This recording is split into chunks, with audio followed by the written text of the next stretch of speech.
Buenas noches, disculpen el retraso. Yo soy Melvin Campos, presidente de Comos. Como verán, ando con todo encima de una vez.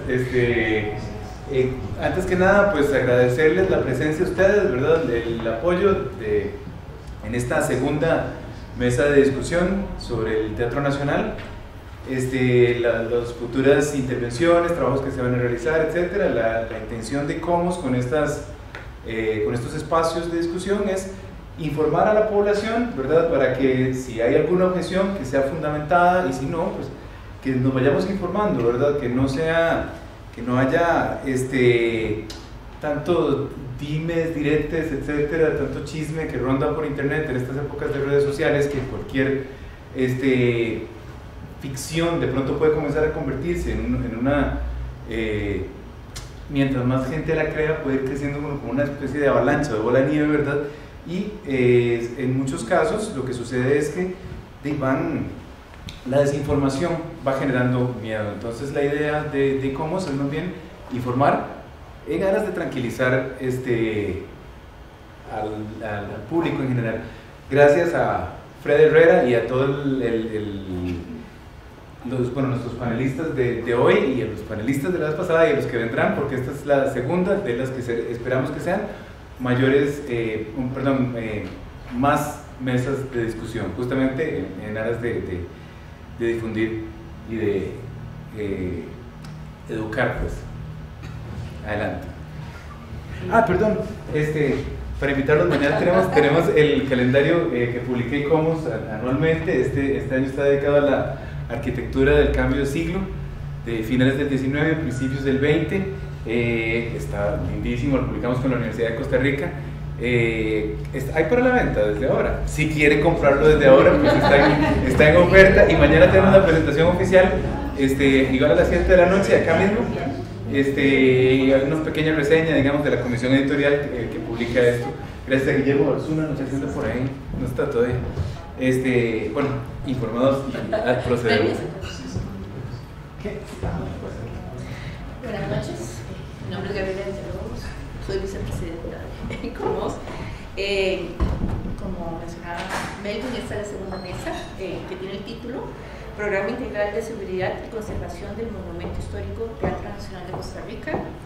Y como mencionaba Melvin, pues la interés es brindar un espacio en donde las distintas personas puedan escuchar directamente a los especialistas que van a estar detrás de ese proceso. Eso es fundamental, una comunicación cara a cara, y en ese sentido pues se va a tener una relación muy adecuada con el Teatro Nacional. El programa de hoy, está la bienvenida del señor Melvin Campos, presidente de Comos, vienen las palabras de don Fred Herrera, director del Teatro Nacional, y después pasamos a la inicial de la discusión. Don Fred. Bueno, muchísimas gracias a todos por su presencia. Agradezco a ICOMOS esta oportunidad. Me parece que estamos realmente logrando una relación de intercambio, de diálogo y apertura. Por mi parte, a nivel de teatro, me siento muy contento del grupo de profesionales que poco a poco el teatro va reuniendo para atender tantos aspectos tan diferentes, porque es un edificio tan particular que va a requerir todo tipo de sabiduría, todo tipo de inteligencia, de modo que es algo profundamente interdisciplinario. Entonces, muchísimas gracias a todos.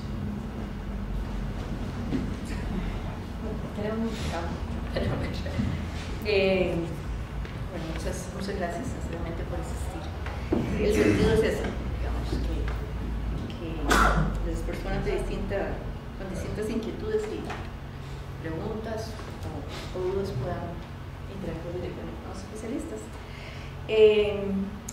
Los expositores, en primer lugar vamos a tener a Carmen Eugenia Marín Luz, es conservadora y restauradora del Teatro Nacional, graduada de la Universidad de Costa Rica, cuenta con una maestría académica en artes con énfasis en arte visual y una licenciatura en artes plásticas con énfasis en pintura.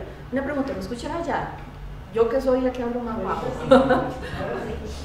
Ok, en pintura.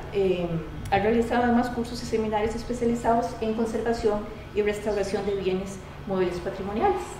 Entonces le doy la palabra a Carmen y después presento a los demás miembros de la mesa que verán que es un perfil muy alto el que tenemos en esta mesa. Buenas noches, espero que me escuchen porque no tengo mi voz como muy bien. Allá atrás escuchan. ¿Escuchan? Sí. Buenas noches, soy parte del equipo del Teatro Nacional, tengo muchos años trabajar en el Departamento de Conservación. Quiero explicarles como en el marco de cómo estamos organizando y cómo estamos compilando toda la información y todos los especialistas en el área propiamente de restauración para determinar cómo vamos a intervenir las obras. Primero que nada les voy a explicar que el teatro viene realizando un inventario de los bienes patrimoniales hace muchos años. Ya tenemos un inventario de obra artística, inventario de bienes patrimoniales desde cerrajería, mármoles, etcétera, ¿verdad? Que tiene que ver con el control de lo que hay en el edificio y de lo que debemos ir restaurando y en el orden que se debe ir restaurando. Tenemos el levantamiento del estado de conservación de las obras, sobre todo de las obras de gran formato, donde se especifica el tipo de daño que tienen, los tipos de materiales, los autores, las medidas y los valores. Los valores se les dio con un trabajo de investigación que se realizó en el 2002 con un curador del Museo de Arte Costarricense y un convenio con el Museo de Arte. También con toda esta investigación lo que se está estableciendo es la intervención que se debe realizar según la prioridad del estado de las obras. Entonces, tenemos obras que se van a restaurar a corto plazo, dado su estado, y se van a integrar directamente al programa integral de conservación que se está desarrollando.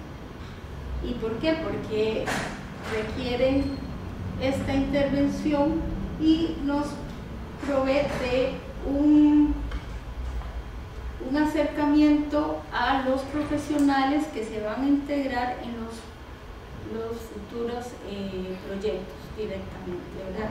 Toda la estrategia, cómo los vamos a contratar, quiénes nos van a validar a nivel internacional todos los procesos a intervenir. A mediano y largo plazo estamos estableciendo otro grupo de pinturas que son las que pueden esperar un poco más. O sea, todas las obras están en un programa de intervención, pero por su estado así se están clasificando. Se está elaborando también paralelamente un protocolo minucioso de todo lo que hay que proteger durante esta intervención. ¿Qué quiere decir? Áreas que hay que forrar con materiales para evitar que los trabajadores o los equipos que pasan por las zonas dañen las obras.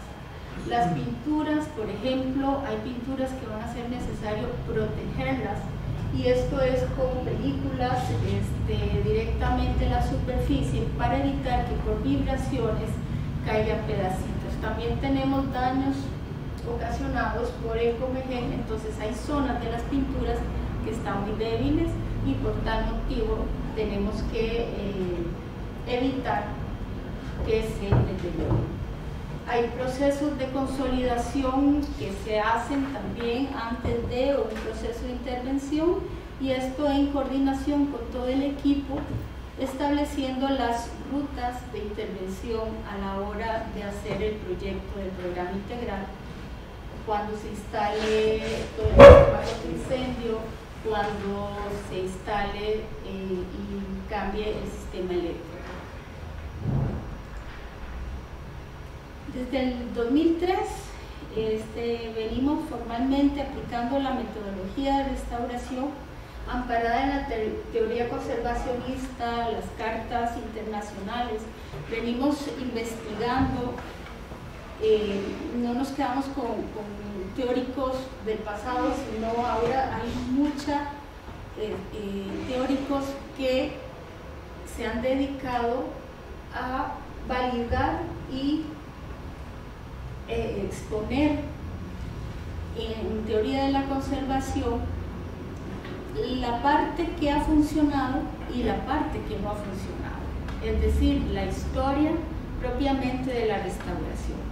En Italia, en España, en México hay mucha historia en el sentido del uso de materiales, uso en procedimientos que hasta la fecha han dado excelentes resultados. Tenemos mucha información también de productos que ya es mejor no volverlos a utilizar, porque ya se ha dado cuenta que al cabo de 10, 20 años tenemos serias consecuencias por su uso. Estamos realizando una investigación y registro de intervenciones históricas. He estado sacando del baúl de los recuerdos y de archivos, del Archivo Nacional, de los informes de fomento, todas las intervenciones que se le han realizado a las obras de arte del teatro. Tenemos información ya de 1910, las obras presentan problemas, se llaman a los diferentes restauradores o pintores, en esa época se utilizaba llamar a los pintores para su intervención, y también he logrado localizar los informes de los restauradores que intervinieron la obra en 1971, 1977, ahí sí logramos identificar más información. Paralelamente se está haciendo una investigación científica con profesionales en el campo de las ciencias de la Universidad de Costa Rica para lograr cruzar la información histórica, científica y la que hemos estado observando y monitoreando conforme pasan los años.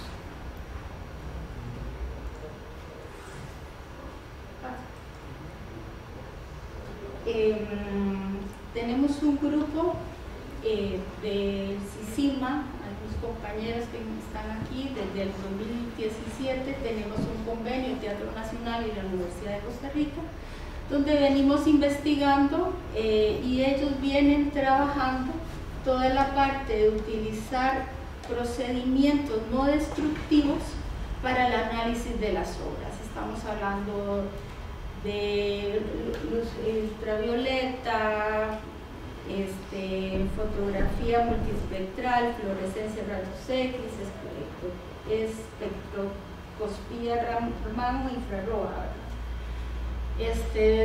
Y ahora esto es muy importante porque si bien desde el 2003 venimos utilizando estos análisis, ahora tenemos este apoyo de profesionales de ciencias físicas que se están involucrando en el campo de la conservación y oportunamente no solo va a ser para el Teatro Nacional, sino para el resto de obra patrimonial en el país. Básicamente esto es, digamos así, condensado de lo que estamos realizando. En el Departamento de Conservación nosotros realizamos registros de todos los procesos fotográficos, gráficos, para documentar todo lo que se está haciendo. Estos son informes preliminares de los compañeros de la Universidad de Costa Rica que están haciendo esta investigación. Hasta aquí. A continuación, la compañera va a describir la parte de la actualización del diagnóstico. Es muy importante entender la lógica de las mesas redondas. Como la vez pasada hablamos tal vez de esa parte que no se ve, pero la que es tal vez más delicada en términos de si se incendios y cae. El Teatro Nacional ahora, lo que expuso Carmen y Alicia, tiene que ver con esa parte que sí se ve. Y en ese sentido, el Teatro Nacional es un todo muy complejo en términos patrimoniales, no solamente arquitectónicos, sino esa parte de pintura, que es un trabajo bastante complejo. A continuación, hablando también del mismo tema de la obra pictórica y el tema de restauración, está la compañera Alicia Zamora Murillo, muy respetada en todo el mundo de restauración. Ella es licenciada en Antropología Social de la Universidad de Costa Rica y especialista en conservación y restauración de obras de arte. Tiene una experiencia de 37 años. Es la fundadora y directora del Taller de Conservación y Restauración con Arte, en el que da tratamiento a obras de diferentes soportes y técnicas, tanto de obra perteneciente a colecciones públicas como privadas, y en el plano nacional o internacional. Y bajo esa estructura con arte hay todo un equipo de apoyo técnico para ampliar y mejorar los servicios relacionados con la restauración. Le damos la palabra entonces a Alicia. Bienvenida. Gracias. No sé si podemos apagar la luz de este lado, tal vez para que les imagen. Es que es por el video. Es por el video. Como se está grabando. Bueno, buenas noches. Yo es que no tengo ningún grabando, entonces me voy a parar por acá, me disculpan, darle la espalda. Bueno, como pueden ver, bueno, primero darle las gracias, la verdad, a Fred como director del Teatro Nacional y a toda la organización que se viene haciendo alrededor de todos los esfuerzos que estaban haciendo para el tema del plan integral de conservación, o digamos de cuidado del Teatro Nacional, de seguridad y conservación, de habernos invitado a ser parte de este gran proyecto. Yo creo que no solo es honor, yo creo que es una enorme responsabilidad. Y ustedes preguntarán, bueno, ¿por qué se nos convocó a nosotros, a mi persona, y para hacer una actualización del estado de conservación? En realidad sí existe un equipo de conservación del Teatro Nacional. Bueno, la idea es que en realidad nosotros venimos a reforzar y darle continuidad de alguna forma y ampliar también el trabajo que muy bien se viene haciendo hace años en el Departamento de Conservación, a cargo de Carmen Marín y su equipo de trabajo, y la gente de mantenimiento y todo, y con la idea, como les decimos, de complementar y además metodológicamente hacer también una línea de trabajo, ¿verdad? Que empate los diferentes esfuerzos y fundamentalmente también un esfuerzo de sistematización de muchos de los esfuerzos que ellos han hecho. Entonces, por ahí va el sentido de que nosotros estemos allí, además de que en el caso de mi persona, pues, formo parte de un equipo interdisciplinario que va a estar pues igual, ya, vigilante de que todos los procesos que se hagan fundamentalmente tiendan a conservar todos los bienes del teatro, tanto a nivel arquitectónico como de los muebles. Bien, este proyecto ha estado, la parte de esta actualización ha estado a cargo de Katia Leandro, mi persona en la parte de conservación, Katia Leandro en la fotografía y Liana Fernández en la parte de levantamiento arquitectónico. Voy a ser muy breve en mi presentación para luego dar espacio a consultas y eso, pero por lo menos lo que más me interesa es que ustedes vean cómo estamos haciendo, cuál es la metodología y el proceso de sistematización de esta parte. Hoy me voy a referir llevamos un mes trabajando, en realidad empezamos en octubre, ¿verdad? Sí. Bueno, octubre, finales de octubre, principios de noviembre, o sea, ese es el avance de un primer mes de trabajo, ¿verdad? Es lo que les voy a presentar hoy. Ya para diciembre tenemos un segundo avance, pero hoy nos vamos a centrar en la parte del primero. ¿Qué tiene como contenidos esenciales todo el proceso? Bueno, eso lo que Carmen apuntaba, revisión de los antecedentes históricos, sobre las premisas teóricas y metodológicas, ¿verdad? Tanto que se han implementado como las que nosotros estamos implementando, y los resultados del diagnóstico de la obra. Por ahí va este primer avance. A nivel de los antecedentes históricos que nos ha interesado estar revisando, todo lo que tiene que ver con el contexto sociocultural en el que se crea el teatro, los aspectos constructivos que son esenciales, ¿verdad? Desde entonces, incluso porque cómo han incidido ellos a nivel de la preservación del inmueble y los bienes muebles, las características de ejecución de la obra pictórica y la información sobre los autores. Aquí hago la anotación que nos está correspondiendo en este proyecto fundamentalmente hacer un diagnóstico de estado de conservación de la obra pictórica y decorativa, ¿verdad? Bueno, como premisas teóricas tenemos conceptos claves que son el de preservación, conservación y restauración, igual como dice Carmen, en la línea, digamos, no solo la revisión de lo que se ha venido planteando a nivel teórico y filosófico desde los años 60, 70 del siglo pasado, sino hasta la actualidad. Y después sobre la importancia de la ética, que eso sí es clave y es definitivamente hay algo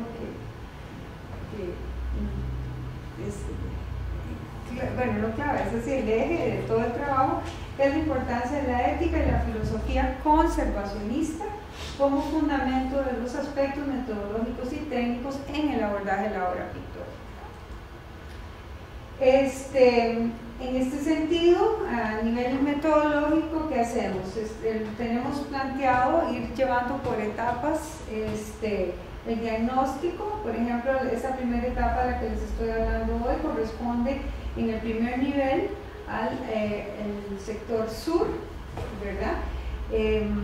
Ya hoy presentamos casualmente el avance del informe de segunda etapa, que es en el primer también el costado norte del edificio. Bien, ¿cuáles han sido los procedimientos que estamos siguiendo? Un levantamiento fotográfico general de cada espacio, ¿verdad? En las obras artísticas, decorativas y los detalles y problemas que presentan, además como intervenciones que han tenido los diferentes bienes a lo largo de su historia.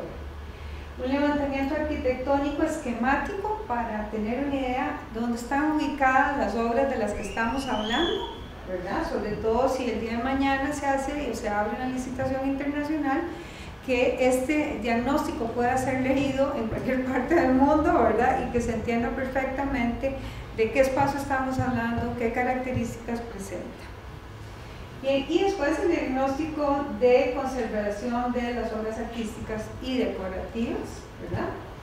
Para darles un ejemplo de un levantamiento fotográfico, digamos, ahí se puede ver, no sé si les estoy tampando, bueno, por ejemplo, la fotografía general, por ejemplo, de ese levantamiento, que es el levantamiento norte del espacio 1, que es en la antigua administración, o originalmente la administración original.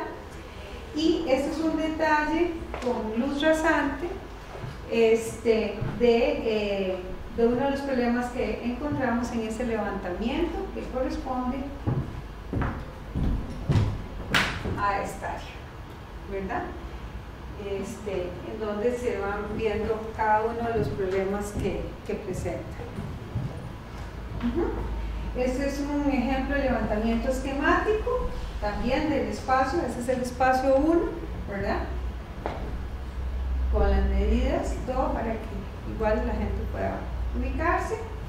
Ahora bien, respecto a la metodología del diagnóstico de la obra pictórica y decorativa, básicamente partimos de que existen los problemas intrínsecos a la obra o el espacio y los extrínsecos.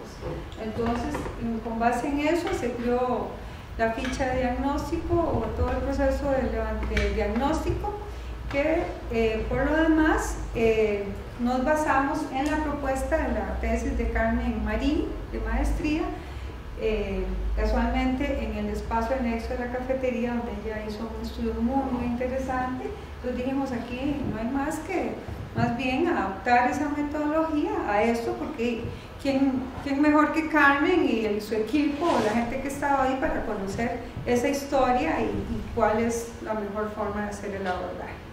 Entonces, en ese sentido, seguimos esa metodología. Esto es un ejemplo, entre las cosas, digamos, de cómo vamos de diagnóstico de las obras. Una vez que tenemos la fotografía, este es el cielo, que tal vez mucha gente no lo ha visto, es de la primera etapa, la obra del cielo del anexo ¿cómo se llama? De la sala de... Dios mío, se La cafetería. No, la cafetería no. La cafetería. Al otro lado, es el anexo de la sala de fumadores antigua de hombres, ¿verdad? Es ese. Entonces ahí tomamos la imagen, la hacemos en cuadrantes y vamos determinando, vamos señalando dónde están los problemas principales que presenta. Detalles, ahí podemos ver de algunos de los problemas que vamos encontrando. ¿Puedes pasar? Ok, por ejemplo, esto es un ejemplo muy pequeño de cada uno de los espacios que hicimos en la primera etapa. Por ejemplo, en las elevaciones, los problemas que vamos encontrando, cómo los vamos documentando, y igualmente en el caso de la obra que está en el cielo raso de ese espacio. Este es otro, de la antigua cantina de hombres, ese era el nombre. La antigua cantina de hombres, solo que el anexo, la primera pintura. Ahí, bueno, podemos ver en el cielo raso los problemas detectados en las musas, por ejemplo, craqueladuras y lagunas de color, rupturas, desprendimientos y hongos, bombas rígidas, y en fin, hay un listado enorme no enorme, sino propio de los problemas que cada obra pictórica o decorativa presenta. Y obviamente igual se ha caracterizado el espacio, como les decía. Este es, perdón, un momentito, ¿vale? En el caso igual, otro ejemplo, en el caso de la antigua cantina de hombres, que era donde vimos la imagen, sobre todo los frisos y el cielo raso también, los problemas que con mayor frecuencia se presentan. Es importante entender que al hacer fotografía rasante, también se ven con mayor claridad los problemas, sobre todo de levantamientos, de encolchamientos, ¿verdad? De los problemas que presentan. Ahora bien, a partir de lo que vamos encontrando en los diagnósticos, ¿verdad? La propuesta de tratamiento se basa en las características de ejecución de las obras, la característica del espacio y su uso, obviamente, el contexto en que están, y los problemas detectados según los factores de deterioro, ya sea extrínsecos o intrínsecos, ¿verdad? Para entonces ir planteando en las distintas fases, digamos, qué es lo que vamos a necesitar, con qué vamos a necesitar complementar la propuesta final de tratamiento. En este caso, indudablemente, vamos detectando en este primer mes de trabajo la ampliación de mediciones a un año plazo de temperatura de humedad relativa, los resultados de exámenes de laboratorio que ya empiezan a avanzar. Los compañeros que Carmen habló de la Universidad de Costa Rica, de químicas, físicas y microbiológicos, ¿verdad?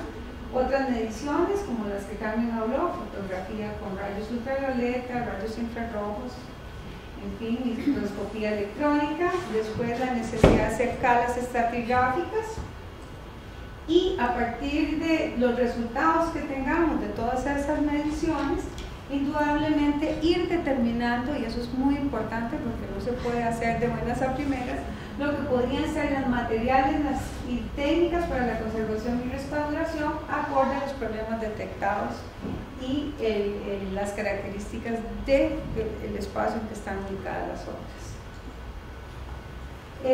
Como conclusiones generales y parciales, ya les digo, es solamente un área y una etapa, que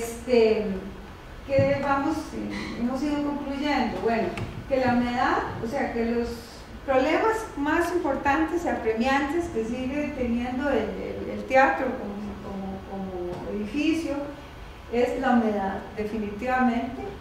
Es un problema histórico, ¿verdad? Incluso que cuando en el estudio que hizo Leonardo Santamaría, un historiador también, de todos los contratos, ¿verdad?, que se hacían, más los que Carmen ha hecho, desde principios de siglos, es más, 3-5 años después de que se había construido el teatro, empezaban a presentar estos problemas. Pues, por ejemplo, humedad por capilaridad en las paredes, obviamente por ascensión sobre todo, y filtraciones, ya sea por goteras, por ¿cómo se llama?, la capilaridad de las paredes, en fin. Después, la presencia de xilófagos, definitivamente, como país tropical en el que estamos, ¿verdad? Algunas maderas se han salvado, otras no. Encontramos diferentes, obviamente, calidades de maderas en unos y otros espacios, de manera que a veces en un mismo espacio, por ejemplo, en las obras en las tablillas, en una área están picadas, otras no están picadas, ¿verdad? Y sin embargo, igual con los años sigue siendo obviamente el mismo problema. Luego los problemas ambientales, ¿verdad?, humedad relativa, temperatura, también asociados a la contaminación ambiental, ¿verdad? Tenemos un Teatro Nacional rodeado de una, ¿verdad?, movimiento vehicular muy alto. Y también otro factor importante en los usos particulares de los espacios. Esto ha derivado en que históricamente hayan existido intervenciones de distintas calidades. Es muy importante aquí anotar, porque a veces se nos olvida. Decía una maestra, dice nuestra maestra italiana Cecilia, ¿verdad?, dice que se nos olvida que la restauración es histórica también, y que como profesión, ¿verdad?, que como propuesta, ¿verdad?, también la restauración en el tiempo evoluciona, y desde los empíricos hasta la actualidad han habido intervenciones, unas más certeras, otras no tanto, ¿verdad?, pero yo pienso que es fundamental no perder la perspectiva de que también esa parte es histórica y que no siempre podemos ser tan rígidos en la lectura que hagamos de las intervenciones, que por lo demás yo creo que todas han sido con buena intención, ¿verdad? Y que mantienen, que mal que bien, o han mantenido el teatro en las mejores condiciones posibles. Ahora bien, bueno, pérdidas parciales. Por ejemplo, es muy interesante estar en esta imagen. Se puede ver, claro, lástima la luz, pero, por ejemplo, en esta sola imagen se puede ver, por ejemplo, intervenciones como en un regatino aquí, luego un puntillismo, y a pesar de que fueron piezas o áreas que fueron restauradas, ya igual otra vez reinciden problemas como son las eflorescencias, los velos salinos. Entonces, de nuevo, el trabajo que se hizo hace años, que más o menos lo ha estabilizado, reincide. Y si no, que Carmen nos diga, ¿verdad?, los problemas de reincidencia que tiene. Bueno, ya para terminar, estas son como algunas observaciones generales también, y es que el estado general de la obra pictórica se encuentra en una condición regular, aunque a veces las imágenes sean muy dramáticas, y es cierto que hay problemas puntuales dramáticos. Lo real es que hay una condición regular, producto de la atención permanente que se ha dado a los problemas prioritarios que han tenido, ¿verdad? No hay que perder de vista que este es un teatro en funcionamiento y que sus distintos problemas deben siempre interpretarse en función de su historia, contexto y usos como ente cultural y cambiante. No podemos verlo como una cosa rígida o una pieza de museo que casi que está como en una cúpula, ¿verdad?, con todas las condiciones controladas. Eso no es cierto. Más bien el Teatro Nacional hay que verlo con una visión muy abierta, es decir, cómo logramos seguirlo conservando dentro de esa funcionalidad y para seguirlo disfrutando. Y después, hacer una adecuada lectura y actualización de sus condiciones y funciones siempre permitirá crear políticas y protocolos para su preservación acordes a cada época. Bueno, eso es para terminar mi intervención, y por supuesto quedo atenta a comentarios y preguntas que al final. Cuando al Congreso le llegó el tema del Teatro Nacional, surgieron muchos frentes de discusión. Está el estructural, el eléctrico, el pictórico, pero uno que fue donde teníamos más vacíos era el tema acústico. Y es ahí donde retomamos el tema de que el teatro es un patrimonio vivo y que es un edificio que sí tiene una función cultural clave. Y es ahí donde el tema del sonido y los interlocutores, tal vez ya no es el arquitecto o alguien en museos para hablar del pictórico, sino tiene mucho que ver con los músicos, con el, ¿cómo se llama?, con el público. Y sí consideramos que ese es el tema más especializado que nos interesa mucho escuchar criterios alrededor. Es por eso que tenemos acá al señor Francisco Brenes Ovaldía. Él es miembro del Instituto de Ingeniería del Control del Ruido de Estados Unidos y trabaja en Ingeniería AC, Ingeniería Acústica Cero Ruido SA. Su experiencia está relacionada con el diseño acústico del control del ruido, planes de confinamiento del ruido, aislamiento acústico entre recintos, control del ruido por vibraciones de equipos mecánicos, estudio de propagación de ruidos en exteriores y estudio de impacto acústico a vecinos, y eso en gran cantidad de empresas nacionales. Bueno, no sé cuál, digamos, sea su experiencia en un patrimonio, pero si hay algo que nos, digamos, los que han participado en distintos proyectos patrimoniales, es que siempre hay que tener un balance entre el interés patrimonial y la funcionalidad. Y es ahí donde, por ejemplo, la vez pasada tuvimos al jefe de bomberos explicándonos cosas que no les pasan en este patrimonio, eran fundamentales. No sé por esta experiencia de patrimonio, pero igual escuchar esta temática es clave para nosotros, para entender más cuáles son los retos. Gracias. Voy a tomar este lado y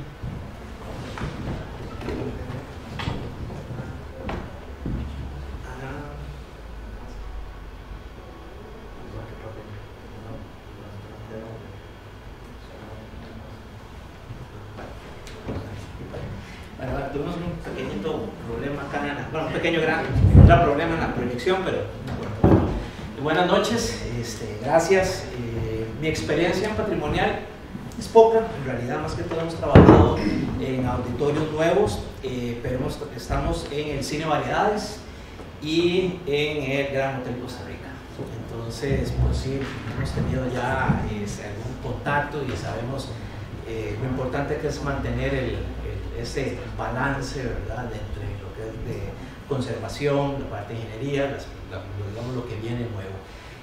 Nuestra tarea acá es un tipo de auditoría técnica sobre un diseño ya realizado por la empresa Schuller Schuck y por unos planos de construcción que fueron realizados por el ICE.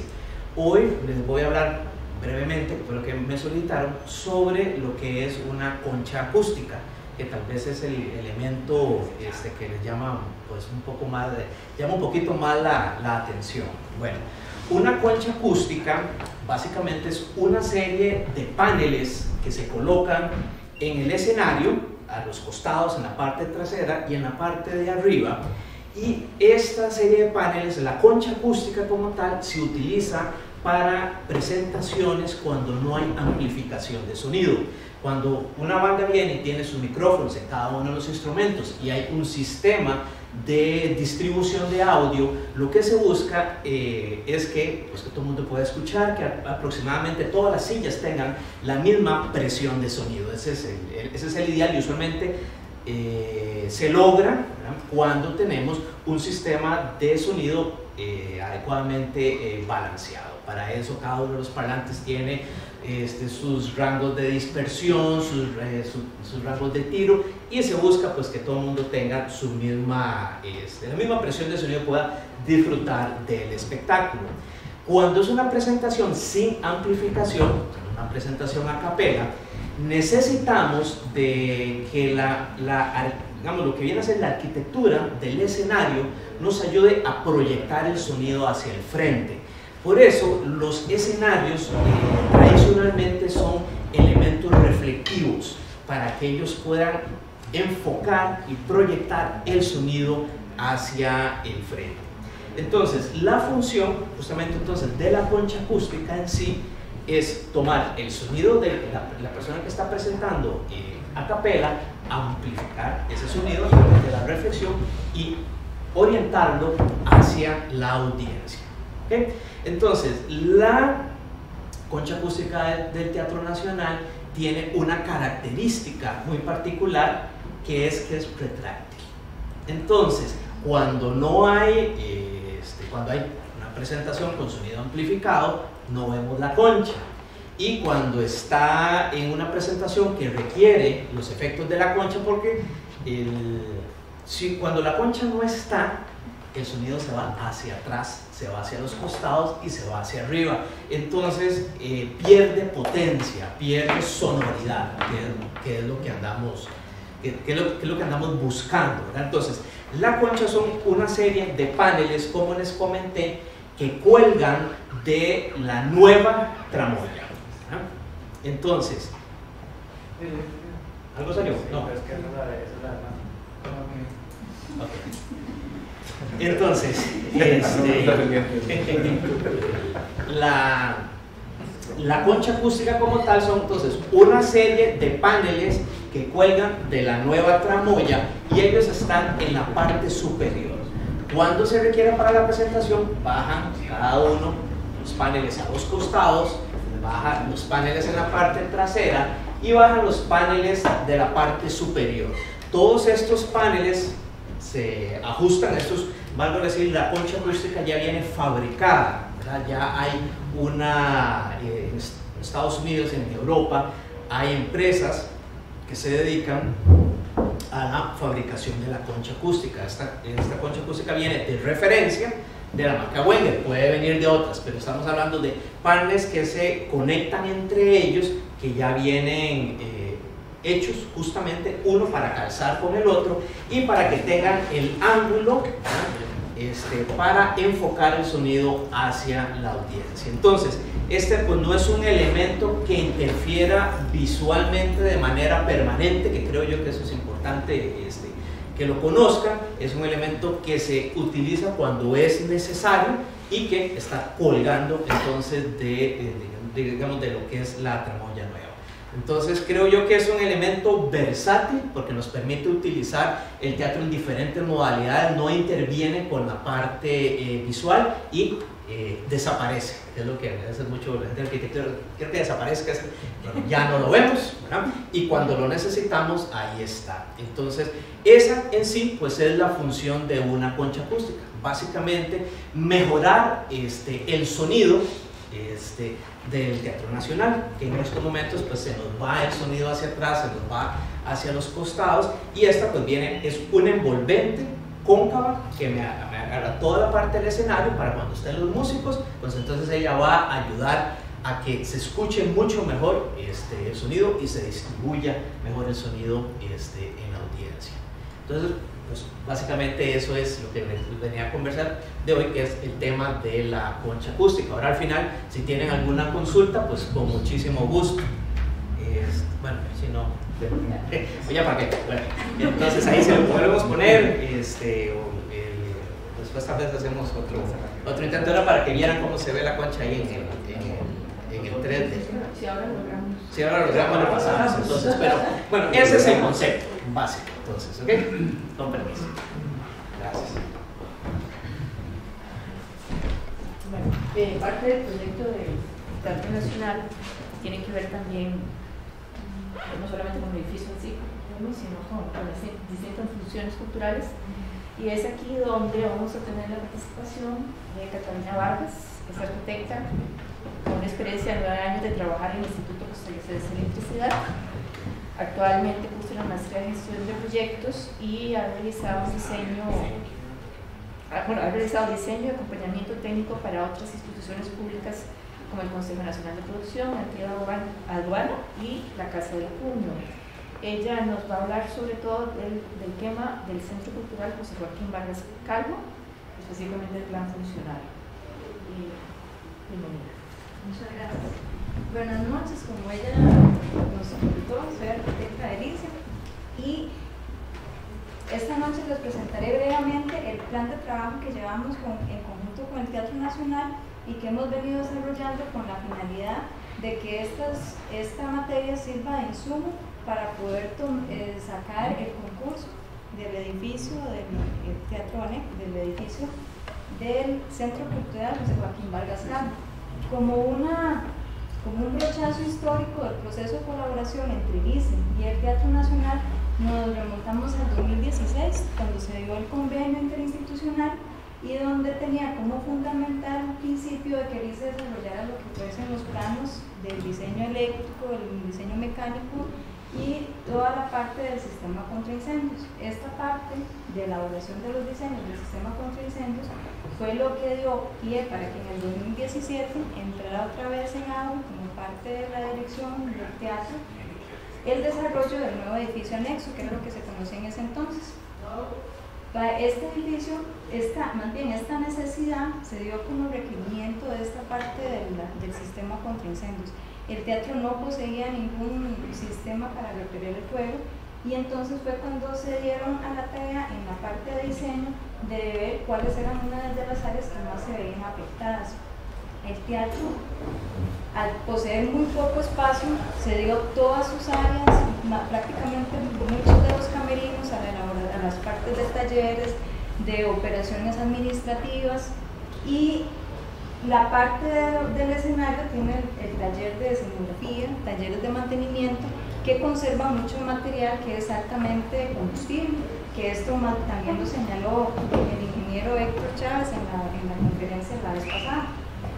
Y esto tomó más auge para que el teatro nuevamente se impulsara con esta idea. Y fue cuando en el 2018 iniciamos este año con los trabajos de documentación para que fuese de insumo para el Teatro Nacional poder proveer este nuevo proyecto. Actualmente, el ICE ha trabajado de manera, no ha sido muy fluida, ha sido un poco intermitente, pero tenemos la primera fase, que ha sido la recopilación de los requerimientos desde el punto de vista de los usuarios, también de la dirección, del consejo directivo. La fase 2, que se refiere a la depuración de toda esa información que hemos recopilado, y la fase 3, que es ya la presentación y la revisión de todos esos documentos que debemos de entregarlos al Teatro Nacional. En esta parte de la recopilación, aquí hemos desarrollado ya un 100% en lo que es la documentación desde el punto de vista de los usuarios y funcionarios y desde el punto de vista de la dirección. Actualmente no hemos todavía finiquitado la parte con el consejo directivo, que esa pretendemos desarrollarla en lo que nos queda del mes de diciembre y mediados del mes de enero. Para la segunda fase, que ha sido la depuración, a pesar de no tener esa parte desde el punto de vista del consejo directivo, hemos estado depurando como por medio de filtros. Ya al recolectar toda la información de todos los usuarios, con la parte que nos tomamos de la dirección, hemos filtrado esa información, y ahora que nos hacemos la entrevista al consejo directivo, filtraremos el resto de información que nos hace falta para ya proceder a sacar todos los requerimientos que son la base de ese edificio. En eso llevamos un 75% de avance. La fase 3 obviamente la tenemos ahí en stand-by hasta que recopilemos toda la información faltante, y en realidad el proyecto tenemos un avance del 75% que esperamos estar entregando estos documentos para finales del mes de febrero. Ya con del 2019, ya con esta información, el teatro ya tiene todos los insumos necesarios para iniciar con todo el proceso de concurso de este nuevo edificio. Prácticamente es la intervención que llevamos hasta el momento de parte del ICE.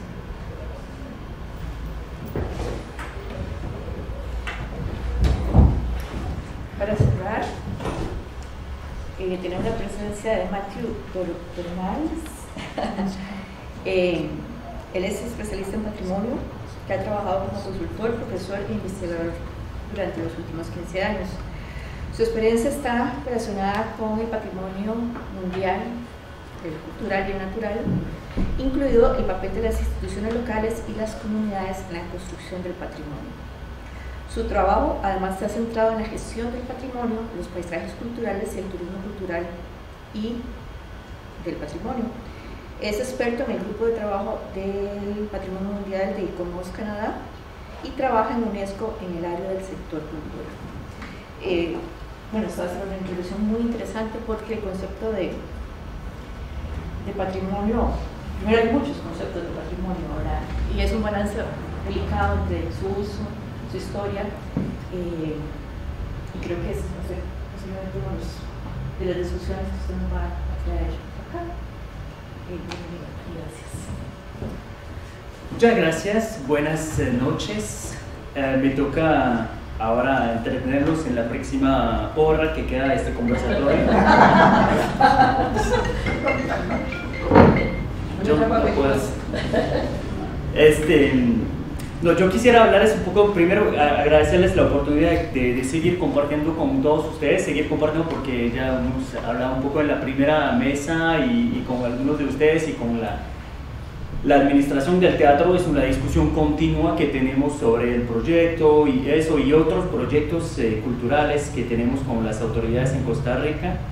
Y también volver a decir el aprecio y felicitarles por esas iniciativas de diálogo entre instituciones públicas y organismos de la sociedad civil que hacen lo que tenemos que hacer. Yo, como les decía, soy un miembro de ICOMOS, pero el capítulo canadiense de ICOMOS sí es algo fundamental en nuestro trabajo que olvidamos un poco a veces, una parte de difusión, además, más allá de los amantes del patrimonio, los especialistas de patrimonio, hasta la sociedad civil. Entonces me complace muchísimo estar aquí para compartir con ustedes en eso.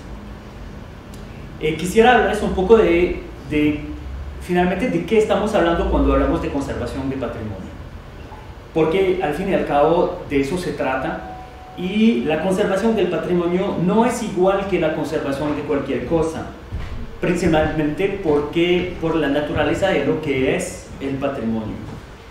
Es una noción que ha evolucionado mucho, la noción de patrimonio y por ende la noción de conservación del patrimonio, y entonces les propongo que recogemos rápidamente este camino de la evolución de esas nociones.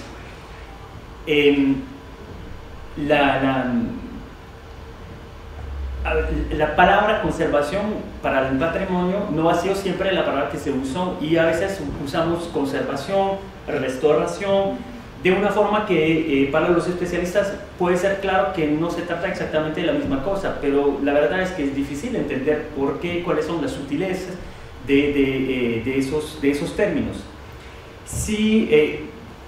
Lo que quisiera en este recorrido, yo creo, es tal vez proponerles que lo veamos en dos partes.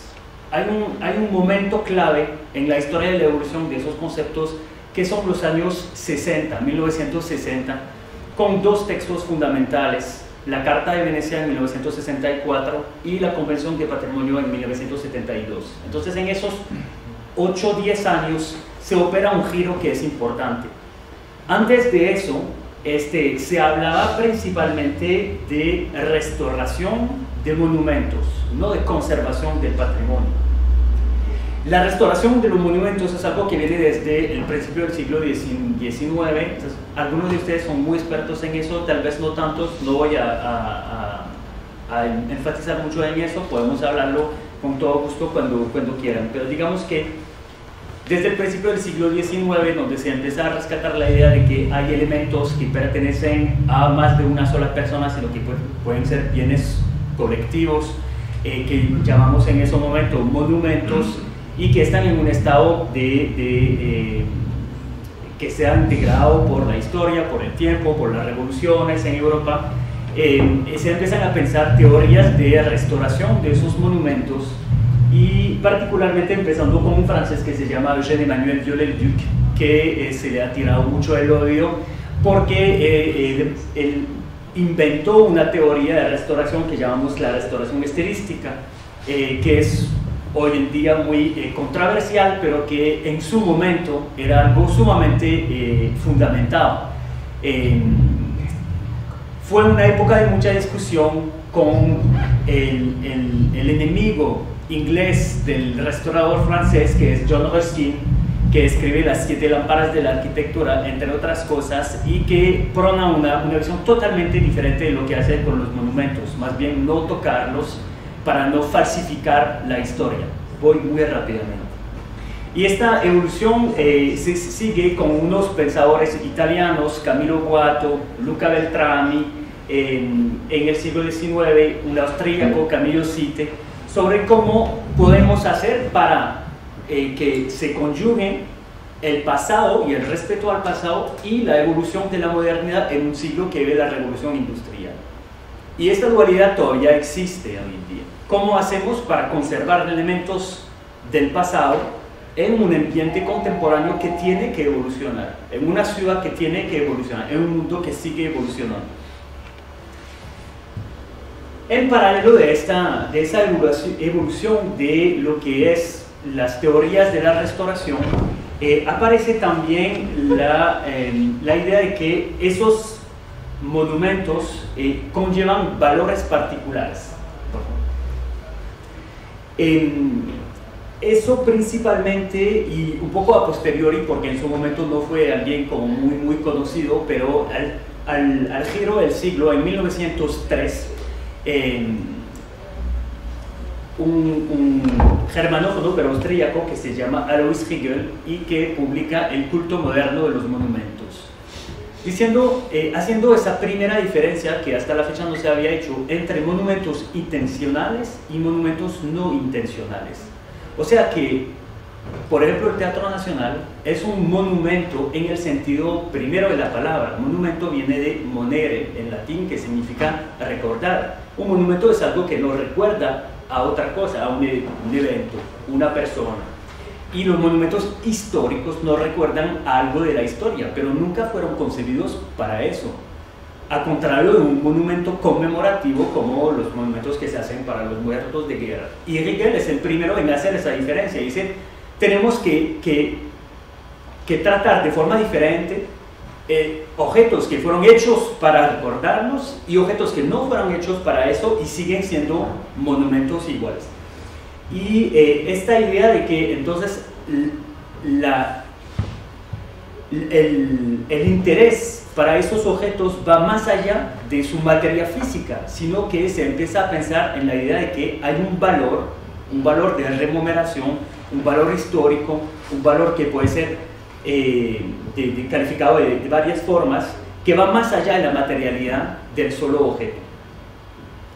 Son pensamientos que van de forma paralela y que hacen que en el siglo XX se empieza a organizar y a teorizar la restauración de una forma más estructurada y sobre todo de forma más consensual. Hasta 1931 son escuelas, son pensamientos que cuestan acordarse uno con el otro, pero con la Carta del Restauro en Atenas en 1931 ya la comunidad internacional que trabaja sobre eso se pone de acuerdo en unos principios básicos, unos principios rectores que van a conllevar a la Carta de Venecia, Carta sobre la conservación y restauración de monumentos y conjuntos históricos artísticos de 1964, que es uno de sus momentos importantes, como les decía. Para ICOMOS es un momento importante porque es la fundación de ICOMOS viene de este empoderamiento de los especialistas en patrimonio que deciden organizarse de forma asociativa. ¿Por qué se opera un giro en este momento? Porque empecemos a pasar ahí del monumento, que es en la Carta de Venecia se habla de monumento de conjuntos históricos, al patrimonio. Hasta la fecha no se habla de patrimonio, hasta la Convención de 1972, que es la Convención sobre Protección del Patrimonio Mundial Cultural y Natural, Convención de UNESCO que todos ustedes conocen como Patrimonio Mundial, que es la convención que permite inscribir sobre una lista ciertos sitios, monumentos en el mundo. Y es un momento clave, pero no es un momento de paro. O sea, el pensamiento sobre el patrimonio, el valor patrimonial, la forma en la cual se entiende, se valora el patrimonio, ha seguido evolucionando y sigue siendo un tema de debate hoy, un tema de reflexión. Entonces yo nada más quería ponerles unos de esos momentos, de esos textos, de esas etapas que vinieron, que participaron del pensamiento, de la evolución del pensamiento sobre el patrimonio y por ende sobre la conservación del patrimonio, como van a ver a continuación. La Carta de Burra, que es uno de los primeros documentos que empieza realmente a enfocarse no tanto en el objeto, sino en la significación cultural y el valor patrimonial de los monumentos, que es un documento producido por ICOMOS en Australia, que es más conocido en su versión amendada o corregida en 1999. Los paisajes culturales, que es una categoría que se introduce en 1992 en el patrimonio mundial, donde se reconoce la importancia de la interacción entre el hombre y el medio ambiente. Y eso implica cierto dinamismo, cierta evolución, como siendo parte del valor patrimonial. O sea, algo patrimonial que tiene en su natura intrínseca una evolución, una dimensión evolutiva. El documento de Nara de 1994 sobre la autenticidad, porque hay que reconocer que hasta esta fecha el concepto del patrimonio es muy eurocéntrico y que la forma en la cual nosotros y yo incluyo América Latina en eso, pensamos la autenticidad, la integridad, es una perspectiva muy materialista. Vemos la autenticidad, la integridad del patrimonio en la materia original de un edificio, pero es una visión muy eurocéntrica y que en el ámbito del patrimonio mundial en este momento se había vuelto muy compleja porque no reflejaba otras culturas y otras realidades en otras culturas, especialmente en Asia y en África. Imagínense que en algunos idiomas en el mundo la palabra patrimonio no existe. La forma en la cual pensamos el patrimonio ni siquiera es un concepto que se puede traducir en algunos idiomas. Entonces, desde 1994 se viene haciendo un trabajo sobre cómo tomar en cuenta esa relatividad cultural cuando estamos, y sobre todo cuando hablamos de patrimonio mundial, tenemos esa pretensión universal. En la Declaración de Budapest de 2002, que llamamos los 4C, que es algo que es un poco más sobre la forma en la cual se maneja el patrimonio mundial, sin embargo, se reafirma la necesidad de garantizar la conservación eficaz de los bienes del patrimonio mundial. Y la Convención de Patrimonio Mundial va más allá del patrimonio mundial en sí. O sea, cuando un país como Costa Rica, por ejemplo, firma la Convención de Patrimonio Mundial, en la convención se compromete con proteger el patrimonio cultural en su país y no solamente los 4 sitios que están en la lista de patrimonio en el país, ¿verdad? Esa declaración con los 4C es importante porque eso también ha sido una evolución cuando en el 2007 el Comité de Patrimonio Mundial decide agregar un quinto C a eso, que es el C por las comunidades y la importancia de incluir, de trabajar con las comunidades para realmente entender lo que es el patrimonio.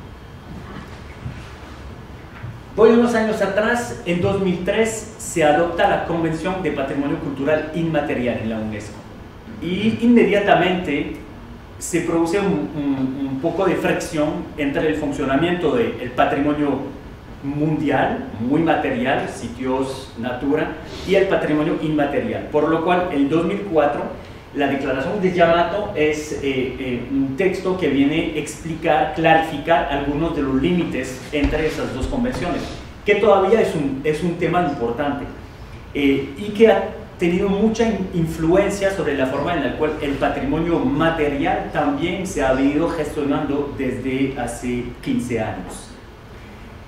Porque lo que pasa a partir de esos años, en los años 2000, es que se empieza a todavía darle más importancia al valor patrimonial del patrimonio, de los sitios, de los monumentos.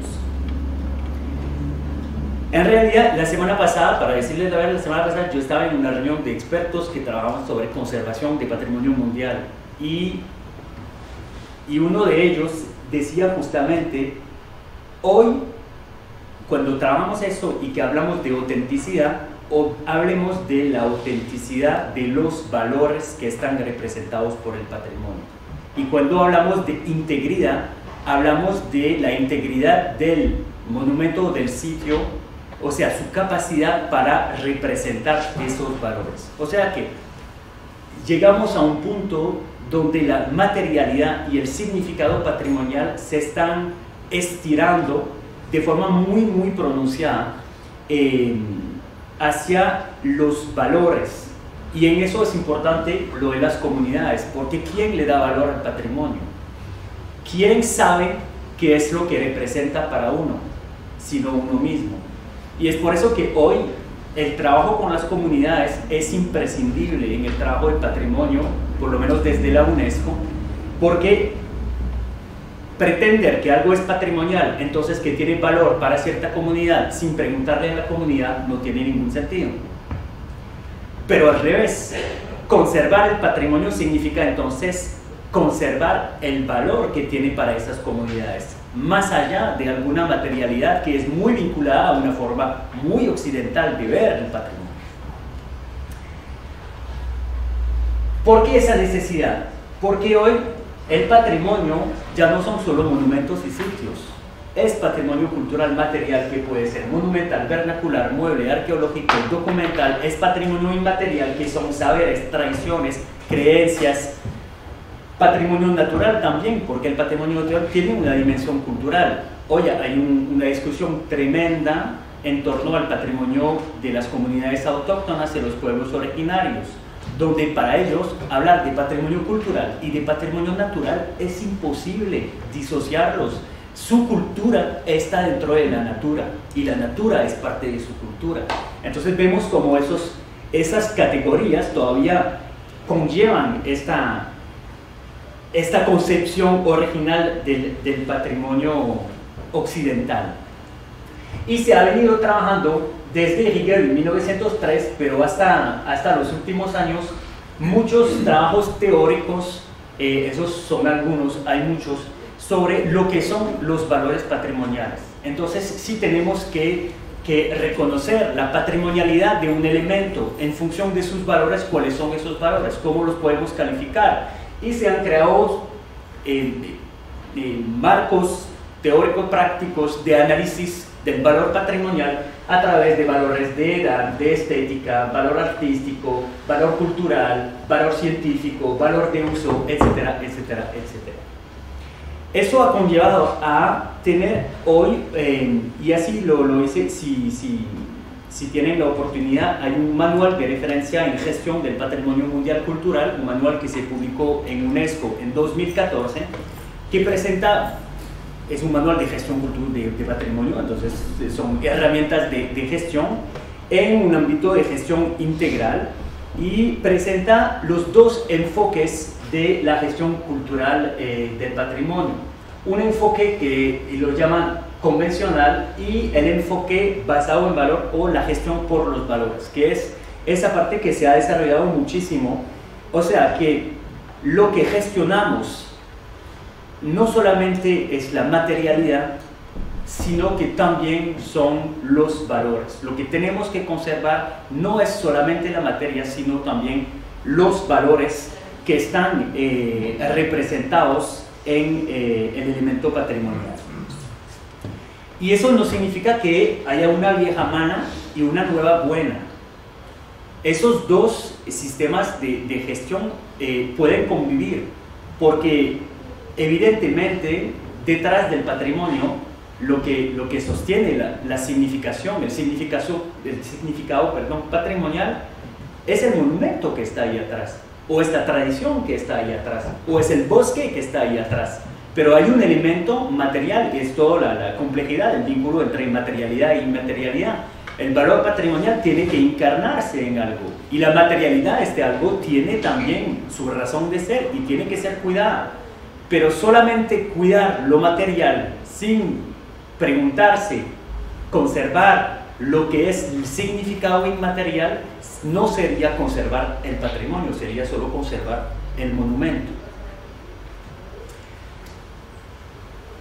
Y eso lleva a ejemplos que a veces son complejos. Uno de los temas de la discusión con mis colegas la semana pasada era el tema de la reconstrucción, porque a veces cuando se les pregunta a los expertos en patrimonio mundial que se quiere reconstruir un sitio, se dice que sí, y que se quiere reconstruir otro sitio, y se dice que no.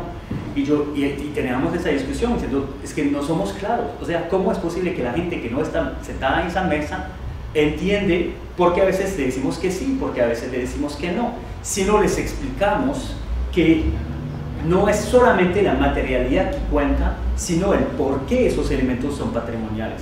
¿Por qué se reconstruyó el puente de Mostar y se inscribió después de la reconstrucción? En términos occidentales, este puente es todo menos auténtico.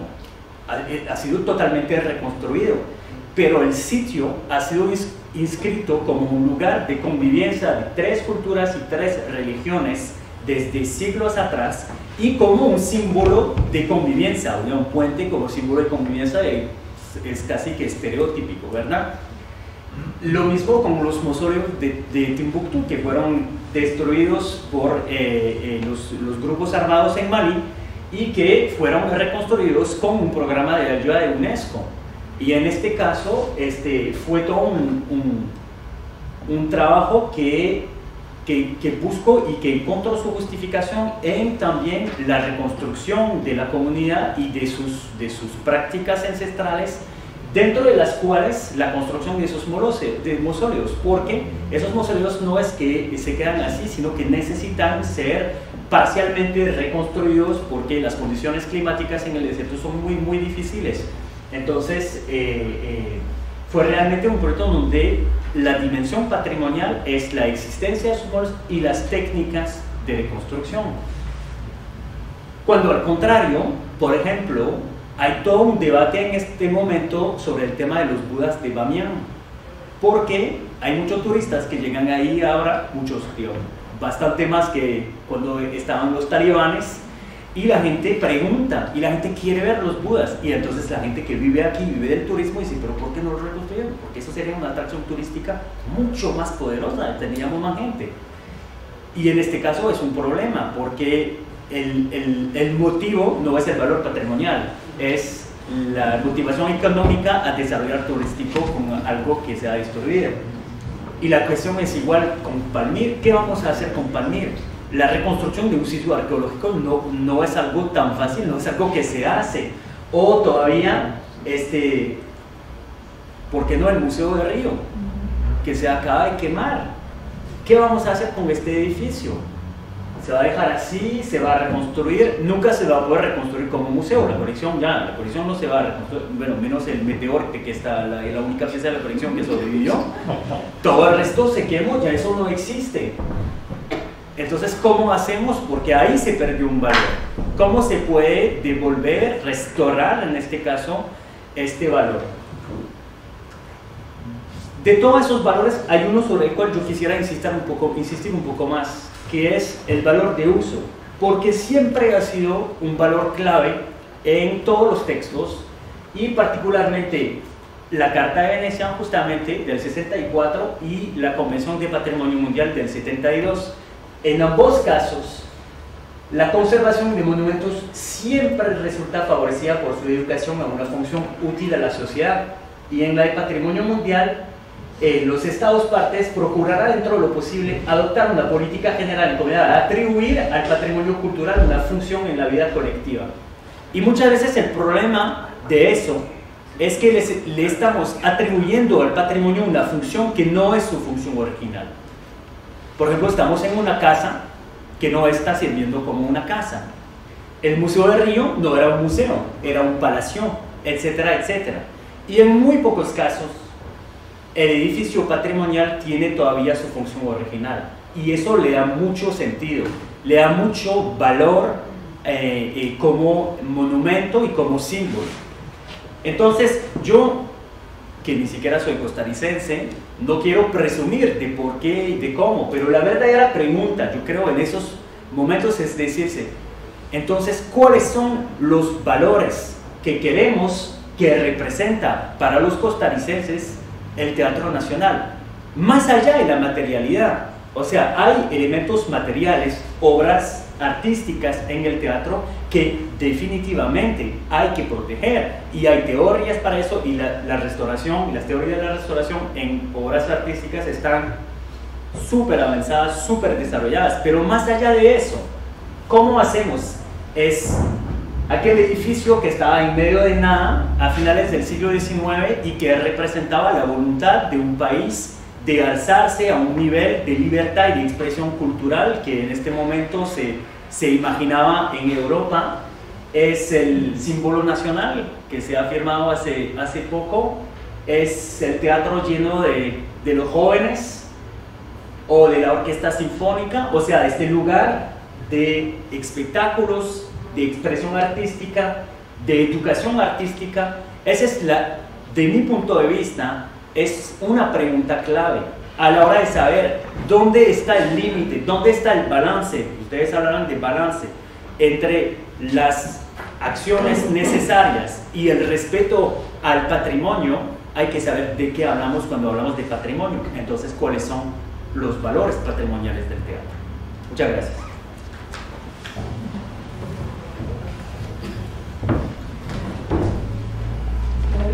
Bueno, son las 8:20. No sé si se puede abrir la presentación. ¿Ya? Sí, ahí está. Porque creo valioso, digamos, que tal vez rápidamente la veamos. Sí, sí, claro. Para comenzar con las preguntas. ¿Dónde me preguntas sobre eso?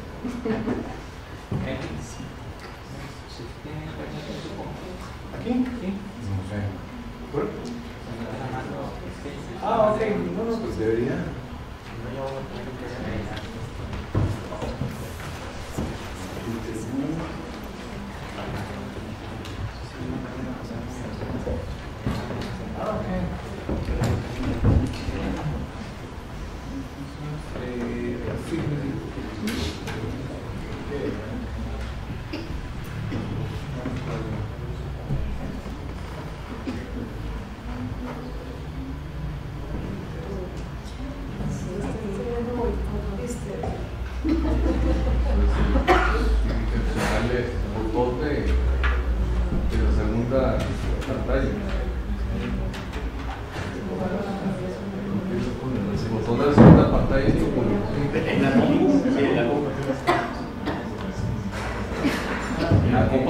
Allá es un espejo de la pantalla. Sí.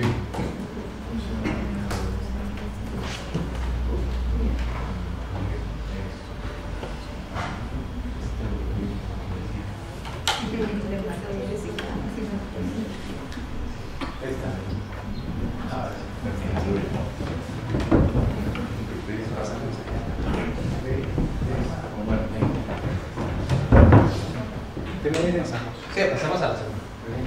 Ok, entonces, este es el 3D de la concha acústica. Como ven, cada uno de estos son los paneles retráctil. Estos son los que van en la parte superior y esta sería como se vería en un corte. Entonces, básicamente envuelve. ¿Qué es la propuesta? Esa es la propuesta. Y ahora pasamos a la segunda para ver la recogida. Y estos son los paneles colgando y estos son los paneles que están de la nueva tramoya, que es de donde va a colgar. Entonces, ese es el concepto. El panel es arriba y abajo y ellos se arman. Si quieren, volvemos a la primera. Para que se crea una envolvente en el escenario que va a estar conteniendo a la orquesta sinfónica o a los cantantes, a la gente que se va a presentar, para proyectar el sonido hacia el frente, donde está hacia donde está la audiencia. Esa es la propuesta que se tiene a este momento de la concha acústica, entonces, que se recoge y se pone en operación. Entonces tiene esa doble función. Si no se va a necesitar, no tenemos por qué estar viendo los paneles, se recogen y quedan arriba. Tal vez si te referís a la función que está cumpliendo la que tiene actualmente. Exactamente. ¿Conoce él o es compañero, digamos? Ah, bueno. Sí. Esa era la pregunta importante. ¿Qué es lo que hay ahora con respecto a eso? Ahora la que hay no tiene la envolvente total, entonces siempre tiene la función, digamos, como que se le sale el sonido. Para que funcione como concha, tiene que estar cerrada, digamos, hacia el escenario. Aquí estoy usando ¿cómo se llama? De comenzar a hacer preguntas. Sí, sí, sí. La que está ahora, ¿de qué periodo es? ¿O qué modificaciones han tenido? No sé, digamos, el compañero del teatro. Digamos, la que está ahora, ¿de cuándo es? No se sabe. Es que esa concha se hizo como en los años 80, es hechiza por los compañeros de escenario, era playwood, fibra de vidrio, la pintura automotriz. Es más, decirle concha esta sirvió. Ellos consiguieron a alguien, hizo un molde de una de las molduras y eso fue lo que colocaron. Entonces, si en algún momento la concha original, lo que estaban viendo era fibra de vidrio en todo. Ellos lo pintaron de dorado. O sea, en 1980, y no hay conocimiento cómo era la técnica anterior. Que creo que no había. No había. Pues nada más, ¿cómo acceden los músicos? ¿Hay puertas? Sí, ¿no? hay puertas. Hay una Claro, Sí, puertita. tienen unas puertas. Sí, Puertas laterales. Que bueno, después de pausar, abrimos para preguntas. Compañero, ¿alguien más? Bueno, y si por favor se presentan. Buenas tardes, buenas noches, perdón. Mi nombre es Alberto Guillén. Con esto de la concha acústica, ¿hay algún estudio que muestre el efecto de la concha en el auditorio? No que lo haya al visto. momento yo he visto la concha muy envolvente para los músicos, pero dará un efecto realmente con el diseño del teatro como tal, o simplemente va a ser un envolvente para los músicos y el efecto que va a dar en el auditorio no es. Perdona, ¿estás preguntando por la concha esta o por la Nueva. concha actual? La concha nueva. La nueva. Ok. Sí, yo no lo he visto dentro de los documentos que me han pasado, pero sí debiera de tener, por supuesto. O sea, para ver la interacción de la concha con el teatro. Por Ese es el supuesto que objetivo sí. del estudio. Ese es el objetivo, o sea, si no está dentro de lo, no está dentro de lo que he recibido yo en este momento. Estamos empezando, ¿verdad? Entonces, justamente ese modelado es básico, importante para ver justamente la mejora. Estamos claros de que va a haber una mejor proyección del sonido, pero es importante Pero, eso. ¿estamos claros o tal vez haya una mejora en el sonido? No, es que Estamos positivamente claros de que va a haber una mejora en el sonido porque va a haber una presión de sonido más uniforme en todas las sillas de la audiencia, porque el sonido que se iba hacia atrás y hacia los lados ahora va hacia adelante. Entonces, mejora hay, pero hay que cuantificarla y modelarla. Es que me parecíamos que la concha acústica es una inversión grande y además el peso y toda la cuestión. Me parece que debería haber un estudio que dé ese efecto en el auditorio, que a fin de cuentas es lo que se busca, ¿no? Que el auditorio escuche la música o que se proyecte en de la boca del escenario mucho mejor. Claro, Pero yo coincido con vos ¿por qué no he totalmente. visto ese estudio? Bueno, vos me vas a intervenir y después el señor. esto de las conchas en este tipo de teatros de tipo italiano estudios de este tipo hay muchos que todos dicen lo mismo. Después cada concha tiene que adaptarse a cada teatro porque la forma es un poco diferente, la profundidad es diferente, la altura es diferente y entonces el sonido rebota de forma diferente. Pero de forma general esos teatros tienen una acústica que funciona bien en cuanto hay una concha. El gran problema de esos teatros es la chimenea, que es la escena, que es donde la gran parte del sonido se va hacia arriba. Entonces, es cierto que el diseño, el ángulo de la concha, el porcentaje de las curvas, eso tiene que calcularse como un estudio en función del resto del teatro. Pero digo, es exactamente este tipo de concha que se puso, por ejemplo, en la Scala en Milán, en la vieja Scala en Milán, que es una de las salas del mundo de este tipo más conocidas para su sonido, porque es absolutamente necesario en este tipo de teatros para empujar. Esos teatros son buenos porque son de forma no totalmente circulares, pero un poco circulares y sobre todo por la materia que hay en todo el teatro, los adornos, todo eso, como no hay ángulos, el sonido no rebota directamente, entonces son salas que son muy buenas una vez que el sonido está adentro. El problema es proyectar el sonido hacia la sala y sin concha es muy complicado hacer eso en esos teatros. Sí, gracias. No, pues completamente de acuerdo. Mi pregunta es eso, ¿verdad? Para mí es importante que haya un estudio actual de la acústica y un estudio, pues por lo menos técnico o proyectado a lo que se espera. Así. Porque creo que hasta el momento no hay estudios. Sí, entonces, vamos a, como decimos en Costa Rica, será que se va un patazo a ver si mejora o no, o realmente hay un estudio que digamos, mira, sí, efectivamente esta inversión va a proyectar esta reverberación y todo. No, totalmente, bueno, usted tiene toda la razón, pero hasta donde entiendo, esos estudios se hacen al momento de producir las conchas, y para eso hay que contratar. No, se hace un modelado de 3 dimensiones con un software especializado para poder hacer un diseño de la concha. O sea, no es necesario construir la concha para poder... No, claro que no. Se hace una proyección con un software especializado para ver el diseño. Sí, claro, pero necesitas contratar a la empresa que tenga el software especializado para poder hacer eso. Pero ya está, Shirley Shook hizo el diseño. El diseño de la concha, ¿sí? ¿Qué? Diseño de la concha lo hicieron ellos. Es el diseño estándar, ¿no? No.